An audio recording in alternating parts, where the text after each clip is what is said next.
What's going on? Thanks for popping in and watching this episode. It's a little bit late, so my apologies there, but I've found that it's better to be a little late than a little bad. And I was so tired yesterday, I wasn't motivated to get the film done. And so I decided to wait so I could, so I could give you my best. I did check before I started filming, and I still have 405 subscribers, so that's good. Nobody unsubscribed between Monday and today. Although, especially with my mustache being the way it is right now, I know of one person who would really like to unsubscribe, and that would be my wife. But that would be awkward, and given the fact that I know where she lives, it would be, kind of complicated. But that said, I'm going to go ahead and switch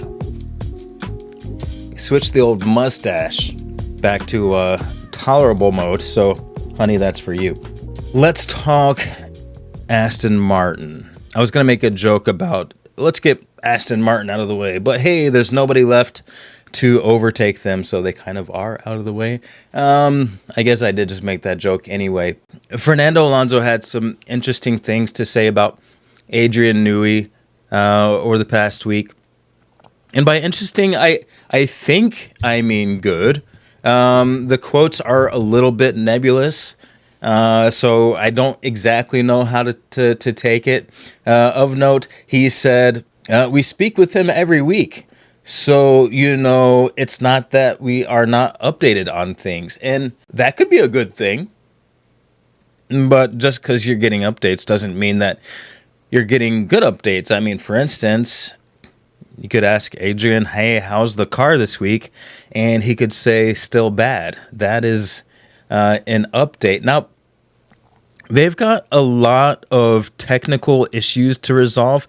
I don't know if you know this, but Aston Martin built their first gearbox for 2026, and they're having gear sync ratios. Now, they didn't have to do that. I'm sure they could have sourced a gearbox from someone, although they are working with Honda. So you would think that Honda would be very, very competent in building both, an engine and a gearbox. But, that's part of the reason why the entire car has to be rethought. Now, from my understanding, the big upgrade package is going to be coming to Aston Martin in Singapore. So not very high hopes for them in Austria. So we're going to have to wait until right around the time of the summer break before we see anything positive. They're dead last. They're behind Cadillac. One of the biggest factors, one of the biggest negative impacting factors going into the weekend is going to be the heat. Europe is in the middle of a major heat wave. Let me see if I can break down. Europe is bracing for a record-breaking June heat, blasting 40 degrees Celsius or 104 degrees Fahrenheit. And Austria's National Weather Service expects trackside ambient temperatures to peak around 35 degrees Celsius or 95 degrees Fahrenheit. And remember, this is Europe, so it's not Texas. AC is not something that is super available, although I would imagine that at the price point that most F1 teams and drivers exist at, I'm guessing that they've found accommodation with AC, but that doesn't really mean anything for race cars. It's going to be grueling. It's going to put a lot of pressure on people in the paddock, on drivers, on cars, and especially on batteries.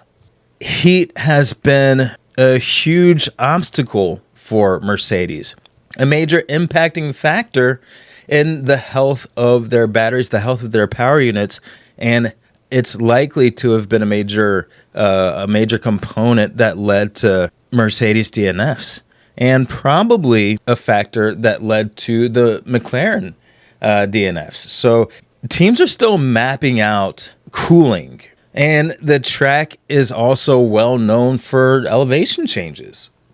So you're going to have an extraordinary amount of stress on these cars, especially if qualifying is really tightly packed, which we think it will be. It is going to stress these power units out. If the Mercedes power units can stay healthy, I think there's going to be some strong competition. However, I think that both Kimi Antonelli and George Russell have been urged to back off just a little bit. In the Red Bull Ring being such a power-dominant track, it's not a good place for anyone to back off, for anyone to lift and coast. There's not a lot of high-speed sweeping turns, so there's not a lot of places to hide. There are not a lot of places to lift and coast. And if Mercedes can't stay reliable, if their power unit decides to give out, this would definitely be one of the tracks that it would do it at. And also, the higher the temperature, the higher the tire deg. Ferrari's been doing a good job with temperature. They've been doing a good job with tire degradation, especially because they've got really good downforce. They've got a really good rear axle. The tires are fairly stable. There's not a lot of oversteer, which means there's not a lot of scrubbing. So Ferrari's got basically the best chassis, the best cooling, the most versatile downforce. I do believe that Mercedes does have a little bit more efficient downforce, but I think the Ferrari cars have a wider range, and their Adduo engine upgrade or power upgrade has been approved for Austria. So look for them to do quite well here. But so who's going to win? Well, you can't count out Red Bull. Red Bull is going to bring a lot of upgrades to Austria, just like how Ferrari typically brings a lot of upgrades to Monza. It's their home track. Red Bull F1 has historically done well at the Red Bull Ring. You would hope that they would, because it's a track that carries the Red Bull name. Max Verstappen has always done really well in Austria. And the RB22 started the year 12 pounds over the weight minimum of 768 kilograms. I want to say in Miami, they were down to about only 7 pounds over. And now I think they're right around the weight minimum. So that is going to help with performance in every aspect. And what about McLaren? The reigning world champion team and driver have been relatively quiet this year. They've got the Mercedes power unit in the back. They've had some reliability problems, but they've also had some pretty good power. And rumor has it that they're also going to be bringing the upside down wing to the grid, aka the Macarena wing. So who knows if that is going to bode well for them, or if it's going to be something that is a bit of a frustration. Even if the wing works, really, how much performance is that going to give McLaren this weekend? And one more thing, back to Ferrari, but this is in their passenger car sector. The Luce, things just keep getting worse for the Luce. So there's been a lot of backlash. The internet really, really hates that car. I can't say that I'm a huge fan of it, but the backlash has been so big that the marketing chief has been fired. I don't know his name, too lazy to look it up, but I guess at the end of the day, his name really doesn't matter because he designed a terrible car and he's no longer there, so why look it up? That's heartless.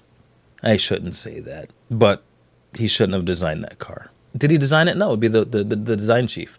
Anyway, whatever. In other news, let me look up the name. Let me look up the name of the dude who is doing the free practice. Nikola Solov has reportedly been guaranteed a seat at Racing Bulls for 2027 as per Soy Motor. So if Max Verstappen stays, that means Liam Lawson goes. Unless Mercedes is willing to get rid of George Russell or Kimi Antonelli. I mean, who knows? Who knows how the rest of the season goes? George Russell, he might be under a lot of pressure. If he doesn't come within spitting distance of the Drivers' Championship. So if he goes, maybe Max Verstappen goes to Mercedes. Liam Lawson gets to keep his seat. And Nikola